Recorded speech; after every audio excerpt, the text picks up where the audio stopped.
Hello, I'm Maria Ressa. Welcome to Rappler Talk.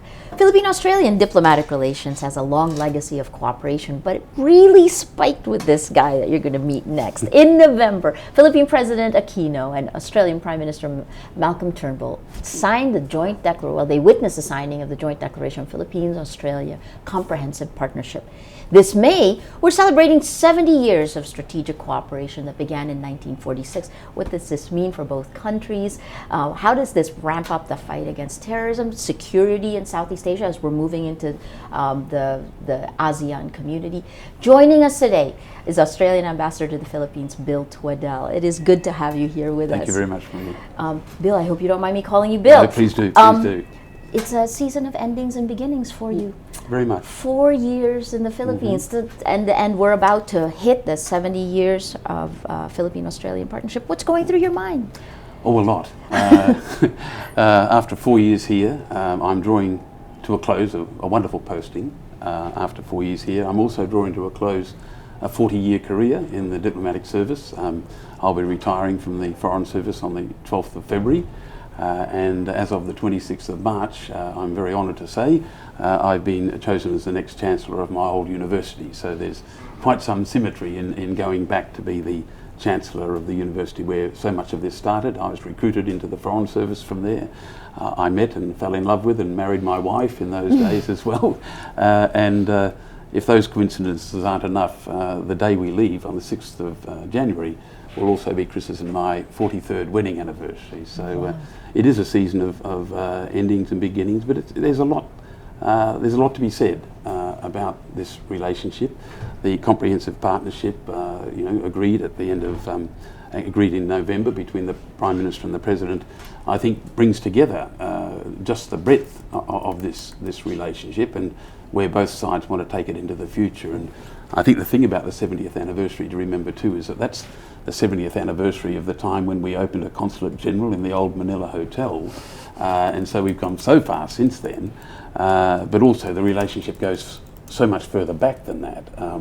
For example, in my time here, we've been keen to make sure that we don't just develop the defence relationship for today and into the future, but that we recognise past cooperation, including the participation of 4,000 Australian service personnel in the liberation of the Philippines, 92 paid with their lives, and in cooperation with your military officials, we've established a memorial marker down at Palo Leyte to commemorate the 92 and the 4,000 who fought, and also in April of this year, we established a marker on the Bataan Peninsula, memorialising an event in December '44 when an Australian Catalina was shot down with the loss of all 9 people on board. So we have a strong view that you have a better appreciation of where you've got to if you keep alive where you came from. I think that's extremely important, and in recognition of that too, we've also done some training of military opportunities in Australia for military curators from the Philippines to go and learn from Australian experience. So, the past, the present, and a bright future is the emphasis. Well, the other part that I know you've done a lot of work with and where we've worked together is disaster risk reduction. Yes, indeed.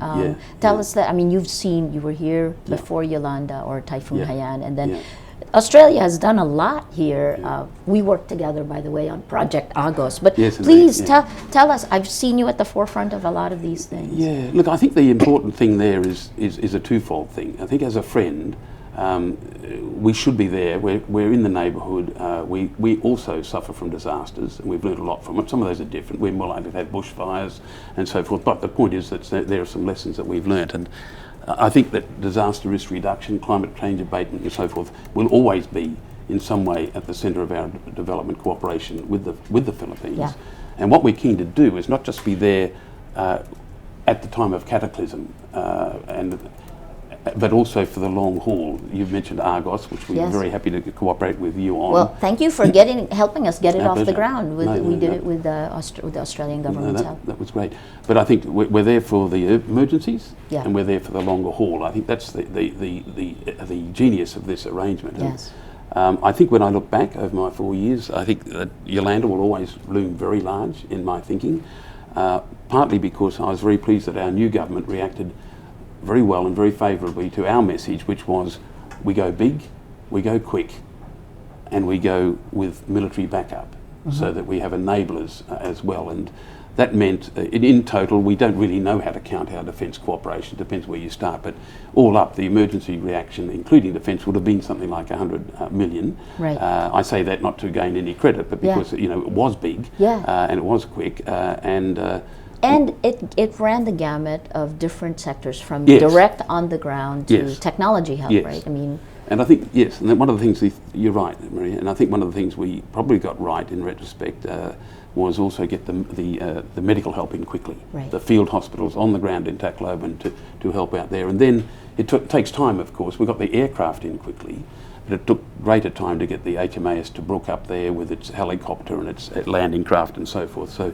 by the time they arrived, we had something like 500 Australian service personnel on the ground helping restore schools so that lives could get back to normal in Ormoc, which was the decision that we made between us, would be our value add. So, but all that, I'm talking about what we've done. What will stick with me always from that episode and its aftermath was your people. You know, I had developed a great love of Filipinos, but it was cemented for all time, for all my days, by the reaction we saw then and after the earthquake in Bohol, which was immediately before it, when you would see the expressions of gratitude from people who'd lost so much, and their priority was to thank us for what we'd done. I mean, tell me where else in the world you'd get that. I mean, this is the great thing about your country, your people, your people, your people. 4 years is a long time for an ambassador. I mean, it is. We usually only get 3 years. And so the time that you were here, what will, as Yolanda, obviously. Yolanda, I mean, what do you take out of it? What's the impression that you have? From Yolanda, or from the 4 years? From the 4 years. From the 4 years. Look, there's so much really. When I look back, for one thing, I got to meet a Filipino journalist I've admired for a very long time, and to work with her. Funny. I'm sorry, I threatened to put that in, and that's been a joy, Maria, and I thank you. Because I thank you not just for the partnership with Australia, but for what you do for your own people. I think it's fabulous. Well, the other part that was interesting to me is the increasing awareness of Australia. I mean, for a long period of time in the Philippines, what Filipinos focused on seemed to be the U.S.-Philippine relations. Yes. And then I would say over the last few years, really, Australia has come in, Yolanda being one of the places. That's been very gratifying. I must admit, when I came here, I expected all the instinctive links to be with the United States, and rightly so. You know, all those reasons. Australia always seems to play second fiddle sometimes. Is that sort of thing? But not that we're in some beauty contest. You know, thank God. But what I'm saying here really is that I expected that the education links and so forth would be obviously to the Americans for obvious reasons. But I was really interested and surprised at first to see how strong the education links were. For example, I think we've now, I think in the last 4 or 5 years, we've had a 100% increase in the number of Filipinos studying out in Australia.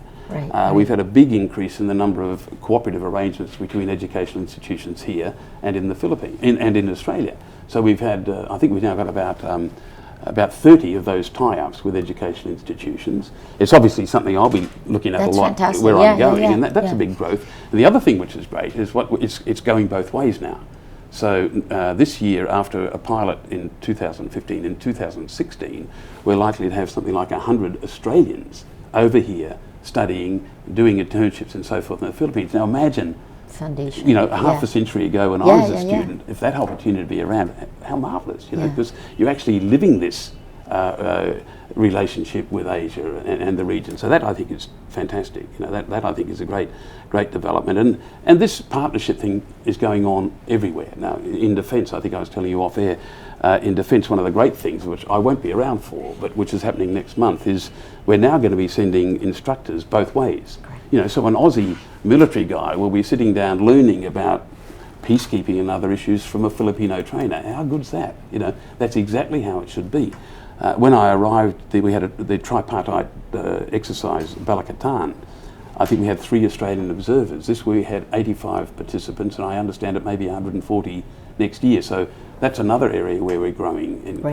And we've, your current head of the armed forces, General Iriberry, his predecessor, General Katapang, both studied in Australia. Oh, that makes sense. 3 out of your 4 service chiefs have have studied in Australia or trained in Australia. So that's been a really big part of the relationship, and I think that's great. And that's why I'm talking about defence, because that's where we led into from the Yolanda discussion. Yes, but yes. law enforcement's another big thing. Cooperation on counter-terrorism is a big thing.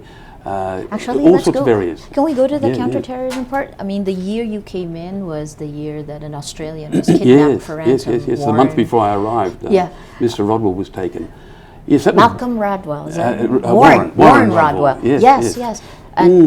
For 15 months. So you came into that, and I guess the lessons you learned from that, and then please assess threat groups for us in the Philippines. We had one of the first bits of advice I got when I came here from a couple of ambassadors who'd had similar experience was that you can put a lot of faith in what was then called PACER, which later became the anti-kidnapping group. Right.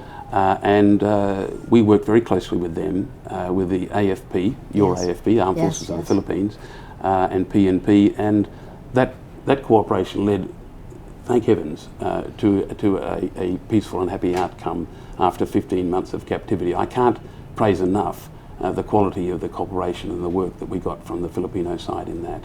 On counter-terrorism more generally, well, the mixture of acronyms and so forth in the South are something that I know you keep better track of than I do, but I think all of us would be unwise to be complacent about the future. We all, what do? We plan for the worst, expect the best, or hope for the best. There are things which are outside the control of many, that could make the counter-terrorism challenge bigger than it is at the moment. And I think the strong commitment which we've reaffirmed in recent days is across several agencies of the Australian government and several agencies of the Philippines government to stay in contact, to share information, to work in the area of capacity building. This is ongoing, but we've reaffirmed it recently with a ministerial visit here. So I think we shouldn't take our eye off that ball. I think there's so much noise, and understandably coming from elsewhere in the Middle East and so forth, that it's easy to forget the fact that things could change for the worse in our own region. We don't want conditions to develop where there's a blowback from the Middle East of people seeking haven. See, we're in the Philippines, in the southern Philippines, for example, not necessarily radicalised Filipinos at all, but others who see, and we've seen in the past, the impact of that on this country, on the Philippines, but also the unwelcome influence in the region. So I think we're alert to the idea that we don't take our eye off that particular ball. Well, Australia knows firsthand how to deal. Let's talk about ISIS and I guess how it connects to these groups, right? Yeah. And one guy, an Australian who actually did connect them for a little bit was Musa Sarantonio. Yes, that's right. Born in Melbourne, stayed in the Philippines for about a year, I believe. I don't know. And he was the guy who the foreign jihadists joining ISIS, third most influential Facebook account. I mean, how do you look at all of this? I think what all this shows is how universal the threat is, and how and this is the devil of this thing, is that how countries like, vibrant democracy like ours and yours, is your democracy perfect? You'd probably say not. Is my democracy perfect? I'd probably say not. But, vibrant democracies wanting at the same time as protecting their citizens to preserve all those things which are so important. You've got this incredible threat these days of an archaic ideology progressed by great sophistication with social media and so forth. So the threat's big. It can only be addressed by, I think, political and military outcomes overseas, and we're involved, of course, as you know, with the airstrikes and so forth over Syria and Iraq at the express invitation of the Iraqi government, and what we have to do back home as well. And in the process, of course, not demonise and isolate and hurt the feelings of our own Muslim communities, the vast majority of whom do not sign up to this ideology and this method of achieving whatever the ends may be. So that's a devilish thing, but we've just got to cooperate on it. It's not easy. It won't be an overnight story, but we have to cooperate on it and work together and share information, and that's what we're committed to doing with you and with other countries. Well, I wanted to pull out two quick strands, and that one is the first one is the lessons that Australia has learned. One of the big surprises with ISIS was how many Australians actually went to fight in Syria and Iraq, and then so far, knock on glass or wood, we don't have evidence of a Filipino, but we don't really know, right? I mean, what lessons can the Philippines take from how you're dealing with this influx, the appeal of the ideology? I don't know. It's a sort of, I think we're still in the business of teasing out those lessons, to be frank with you. And Australian governments are working on that. You might even know that yesterday was the anniversary of a siege in central Sydney. Right. Now, whatever links you want to make between that and organised groups, of course, that's a discussion of its own. Right. But it was a wake-up call to a lot of Australians that this is the sort of thing which can visit our own shores. And you would have seen from the media that there have been other examples of that as well. So I think the only sensible answer to your question is that we should be sharing that sort of information. Different things apply in your country than apply in our country. But it is a devilish thing, and when you have people in this, how do you protect, how do you guard against 15-year-olds being radicalised online in their bedroom? Yes. It's very, very pernicious. It doesn't have to be at a place of worship or a gathering of other radicals. It can be, the thing has to be a virtual approach as well as meaning the social media approach as well as others. So it's big, isn't it? One of the heartwarming reactions to an act of terrorism or has been Australia. The hashtag I will ride with you. Yes, that's right. Yes, can you please tell us about that, and then how? Look, my memory of it, I never do a great deal about it, but the idea was, any more than was in the media. But yes, I think that was an affirmation of don't do this in my name. Yes. I'm happy to ride with you. Spontaneously. That's right. And I think we've seen that in other situations as well. Some years ago, there was a riot in Cronulla, between Islamic Australians and others, and that got a lot of news. What got less news was soon afterwards when a couple of people from each of those groups got together and said, don't do this in our name. This is not what either of us stand for. And I think this is what comes out at times like that. I was in London at the time of the bombings in 2005, and what did Brits do the next day? They went back on the underground. So don't let them Paris. And in Paris. Paris. In Paris, of course, COP21 more recently. right after. Don't let them win. They won't win. And we have such a short time on this mortal coil that all we see is what's happened to us. But there's been excesses over history, and one must not let them win, and one must prevail over time. As more and more people get disillusioned with the false promises of this sort of ideology, I think. I'm talking to an expert here.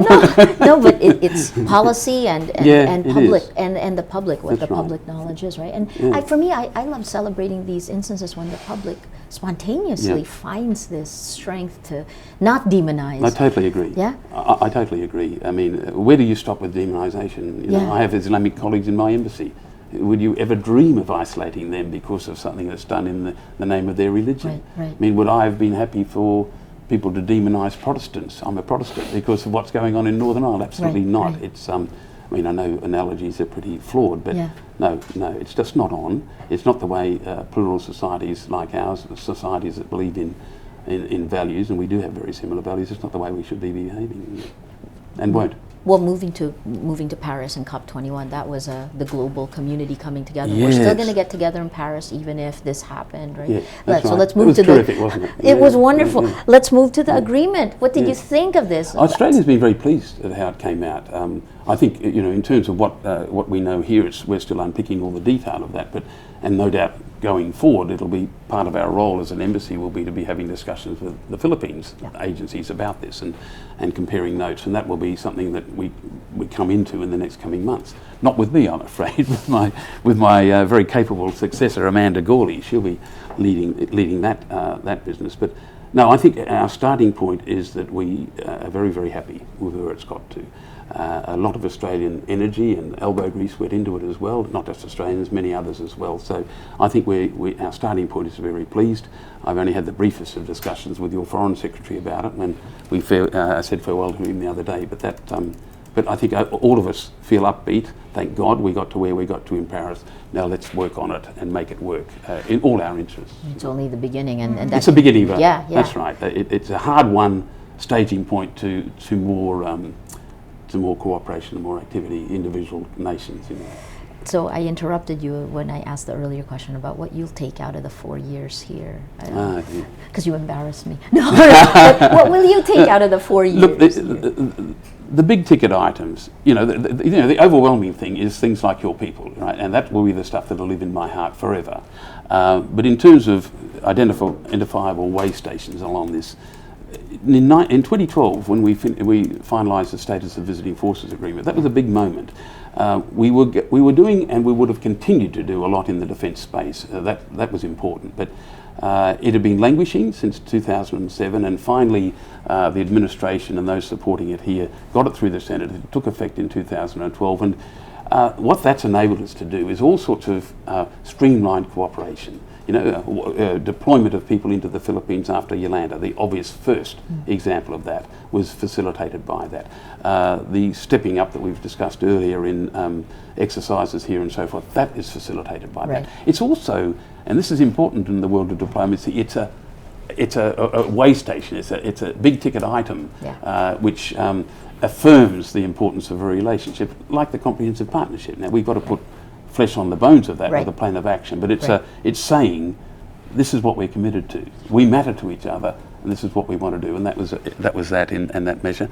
The New Colombo plan I mentioned, I think it's terrific that we've got that going, because it means that the very welcome thing that people of my generation benefited by of studying alongside people from the Philippines and so forth at university, that now is available in the other direction, which I think is fantastic. I think that education, the growth in education. I think the other thing is the growth of the alumni networks. I've been a passionate, arguably boring advocate for the idea that we should be doing more with our alumni networks.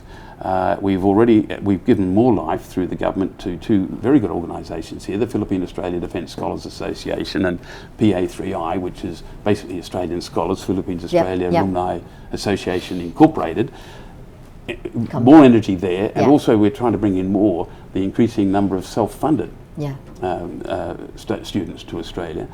So that's been good, and we put on staff in my time. There were a full-time asset to coordinate across all the agencies involved here in the Australian Embassy and keep that network alive. It's such a multiplier for us. I'm about to go after 4 years, and often we're only here 3 years. If you want to know about Australia, you can ask me, but I'm paid to say nice things. Forever and a day, somebody who's studied in our country and lived in our country, if you want to know what Australia is like, you'd go to them. Of course. And here we have this very rich network of people like that. The other thing I say about that is, how good is it for me to meet people who've moved on in their life, but still think it's important to commemorate in some way they're member of this cohort of people who studied in my country. That's very flattering, actually, and it's very heartwarming that people want to do that, and so it's something we've tried to nourish well. That's a shift overall, right, in terms of Australian foreign policy. I mean, it seems like a person-to-person approach in a lot of these countries now. Is that a broad generalization? I think it's a realisation that we had assets that we underestimated. Right. And that's about it. I think a realisation that we had this cohort of people whose experience of our country had been good, and we can learn so much from them. Endings and beginnings. This is how we're going to end it. I mean, this administration is also ending, and of course, I cannot let you go without telling me what you think of Philippine politics. What's changed in the time you were here, and as we move to the May 2016 elections, your thoughts on that. So, well, if I could predict the outcome of the election, I'd be earning more money than I'm ever likely to earn in the Foreign Service. Look, I think it's this is one of the great things about a rich and vibrant democracy. Let me give a shout out to what's been achieved by the administration. I mean, the growth rates in this country, the greater emphasis on transparency, the anti-corruption drives and so forth. I mean, I think that has helped place the Philippines in a really good place regionally and globally. I think the quality of your foreign policy too, and I give a lot of credit to the Foreign Secretary that I've known and grown to respect enormously. He's been working very for that hard, too, and with your president, I think that's terrific. I don't know what the election is going to bring, but what I do know is that the quality of the relationship between the Philippines and Australia is such that whoever gets into power in the Philippines, and whoever may in the future be in power in Australia, there's so many shared values so many shared interests, including some of the great and dramatic challenges of our time, that I see nothing but good ahead for a strong relationship, growing trade, growing defence cooperation, growing educational links, growing people-to-people links. You know, we've even one of our best golfers is a Filipino Australian. So the links are just endless and growing, and I think there's a lot to be optimistic about, whoever leads in either country. In the 4 years that you talked about the accomplishments of the Aquino administration. I mean, were there things that surprised you? Not so much surprised.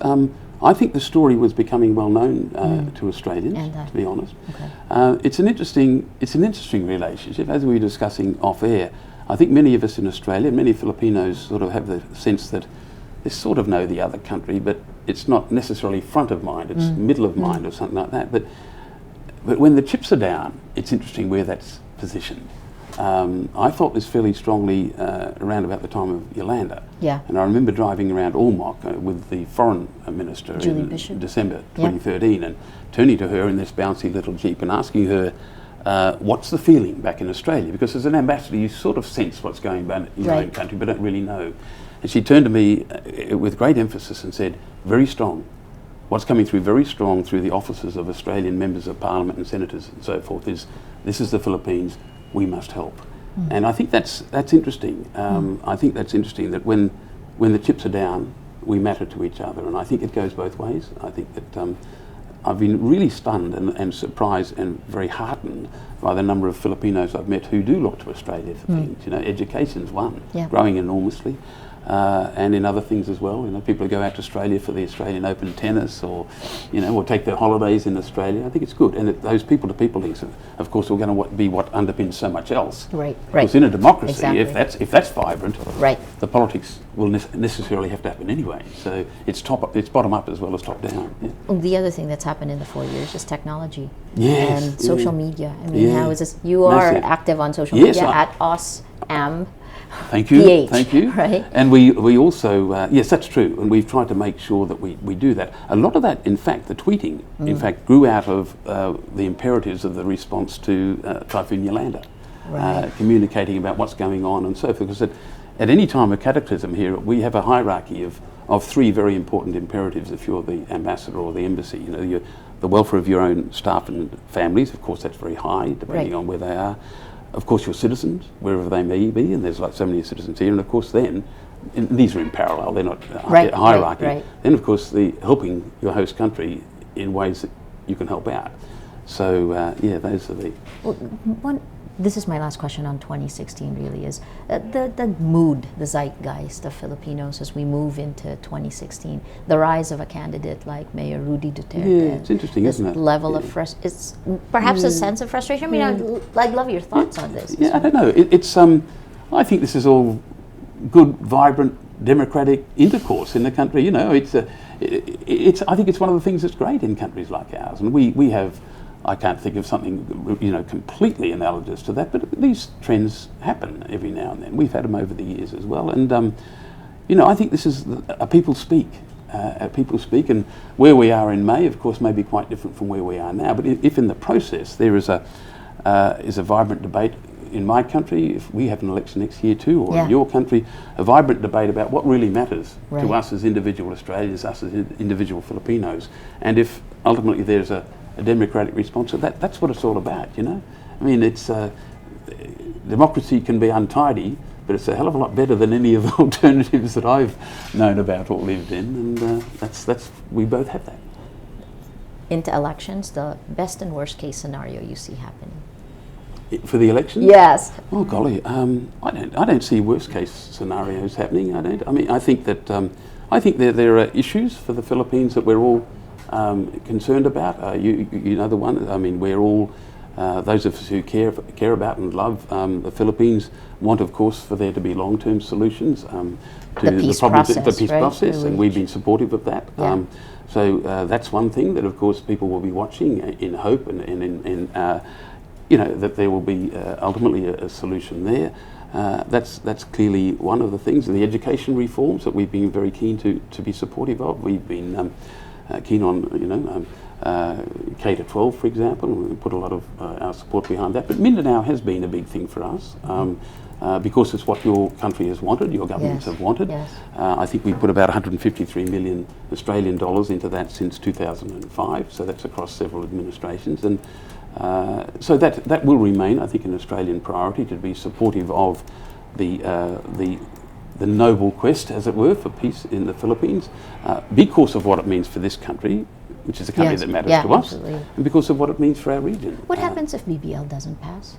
Let's see what happens next. You know, I think that the uncertainty, of course, concerns any of us to think, well, you know, what happens next, and that's a bit hard to predict. And we are there, whichever way the Filipino people decide through its government and its elected institutions, whatever way it seeks to pursue peace, that's something that Australia will want to be there to help with. You know. Fantastic. 4 years, the end again. Ending is and beginning. Yes, 4 years and 40 years. 4 years and 40 years. Where's it gone, Maria? I don't know. Yeah. I don't know. Your last thoughts? This has been an utter pleasure. I sometimes pinch myself and think that for 40 years, I've been paid by the Australian taxpayer to represent my country. You know, now imagine being paid to represent a country like mine or a country like yours. That is a huge privilege, and I've said to some of my younger diplomats over the years, if you don't wake up every morning and realise what a huge pleasure that is, and privilege, it doesn't make you a bad person, but it may well mean you're in the wrong job, because it is such a pleasure, and to work with partners like the Philippines. I mean, I get paid to do this. This is pretty good. It's a lovely career. High pressure job with such a quickly changing world. Yes, it is. Yeah, but it's worth it. The journey has been worth it. Thank you. Thank you so much. Thank you, We have Maria. been speaking to Australian Ambassador to the Philippines, Bill Tweddell, economics, politics, security, his term in the Philippines, 4 years and 40 years. Stay in touch with him on Twitter at AusAmPH. I'm Maria Ressa. Thank you for watching.